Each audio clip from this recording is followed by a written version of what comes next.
Saudara-saudari, marilah kita mendengarkan renungan dengan judul Tanda Yunus, yang berdasarkan pada Injil Matius bab 12 ayat 40 dan 42. Yesus berkata, "Sebab seperti Yunus tinggal di dalam perut ikan 3 hari 3 malam, demikian juga Anak Manusia akan tinggal di dalam rahim bumi 3 hari 3 malam, dan Ratu dari ujung bumi datang untuk mendengar hikmat Salomo, dan sesungguhnya yang ada di sini lebih besar daripada Salomo." Dalam nama Bapa dan Putra dan Roh Kudus. Amin. Saudara-saudari terkasih dalam nama Tuhan Yesus Kristus, pada suatu hari berkatalah ahli-ahli Taurat dan orang-orang Farisi kepada Yesus, "Guru, kami ingin melihat suatu tanda darimu." Yesus menjawab mereka, "Angkatan yang jahat dan tidak setia ini menuntut suatu tanda, tetapi kepada mereka tidak akan diberikan tanda selain tanda Nabi Yunus. Sebab seperti Yunus tinggal di dalam perut ikan 3 hari 3 malam, demikian juga Anak Manusia akan tinggal di dalam rahim bumi 3 hari 3 malam. Pada waktu penghakiman, orang-orang Niniwi akan bangkit bersama angkatan ini dan menghukumnya juga. Sebab orang-orang Niniwi itu bertobat setelah mendengar pemberitaan Yunus, dan sesungguhnya yang ada di sini lebih besar daripada Yunus. Pada waktu penghakiman, Ratu dari Selatan itu akan bangkit bersama angkatan ini, dan ia akan menghukumnya juga. Sebab Ratu ini datang dari ujung bumi untuk mendengar hikmat Salomo, dan sesungguhnya yang ada di sini lebih besar daripada Salomo."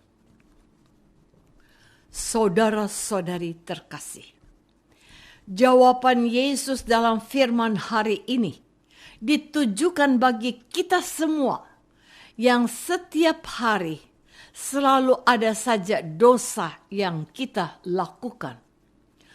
Pun saat kita merasa sudah berlaku benar dan menjadi orang baik, ada dosa kesombongan di balik perasaan indah tersebut. Apa maksud pesan Yunus bagi kita yang tak luput dari dosa ini? Yesus menyatakan bahwa orang-orang Niniwe bertobat setelah mendengar pemberitaan Yunus. Bagaimana bisa demikian? Orang-orang Niniwe percaya pada pemberitaan Yunus sehingga menjadi tergerak untuk berhenti melakukan dosa serta mengubah kebiasaan hidupnya. Percaya, itu jugalah yang dialami oleh Ratu dari Selatan yang tergerak untuk datang dari ujung bumi dalam rangka untuk dapat mendengarkan hikmat dari Salomo. Yesus yang ada di hadapan kita semua jauh lebih besar daripada Yunus maupun Salomo. Oleh karena itulah kita selayaknya percaya dan menerapkan ajaran yang disampaikan Yesus. Saudara-saudari terkasih, bagaimana kita dapat percaya kepada ajaran Yesus dan menerapkannya dalam hidup kita sehari-hari? Kita percaya saat kita merasakan manfaat nyata.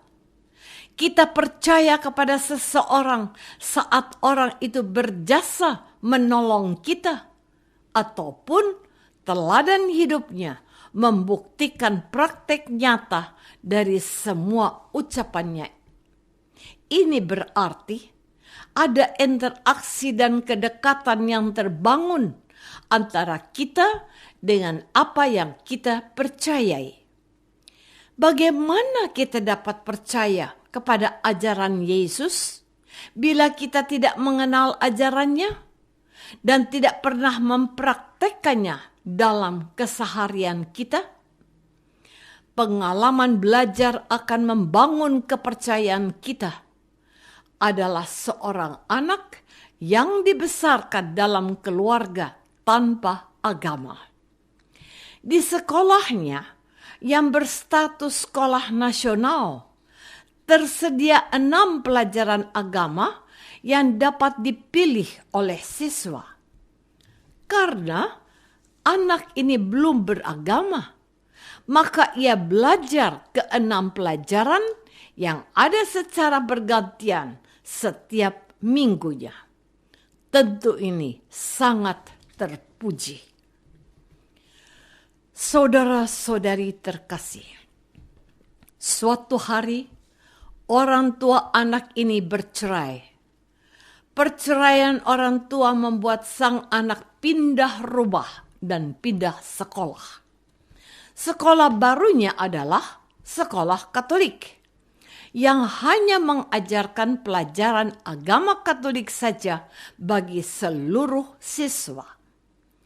Anak ini suka sekali dengan kisah hidup Santo Santa dan membuatnya bercita-cita menjadi biarawan.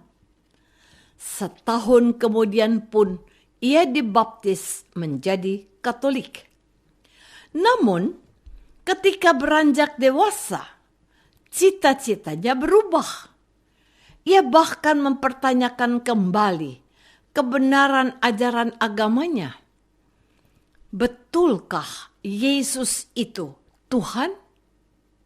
Bagaimana kalau ia salah menyembah nabi yang ia kira Tuhan? Setapak demi setapak, ia membangun kepercayaannya kembali. Ia percaya bahwa Yesus adalah jalan keselamatan. Ia paham bahwa hanya dengan bersedia memanggul salib, hiduplah seseorang akan lepas dari kuasa derita. Ia sadar bahwa hasratnya akan kebenaran dapat saja berlebihan menjadi kelekatan dan ego pribadi untuk menjadi orang baik dan benar. Ia melakukan pantang puasa untuk mengendapkan hasratnya dan menyadari karya Roh Kudus dalam langkah hidupnya. Maukah saya jujur mengakui gerak-gerik batin yang ada? Maukah saya mengikuti tuntutan hati nurani? Marilah kita berdoa. Tuhan Yesus, terima kasih atas firman-Mu pada hari ini. Kami sadar ada rasa takut yang menghalangi kami untuk percaya penuh kepadamu. Kami masih mengandalkan kekuatan kami sendiri dalam melakukan perjuangan hidup untuk mewujudkan kebaikan menurut pemahaman kami. Ampunilah segala dosa dan kesalahan kami ini demi nama-Mu Tuhan kami. Amin.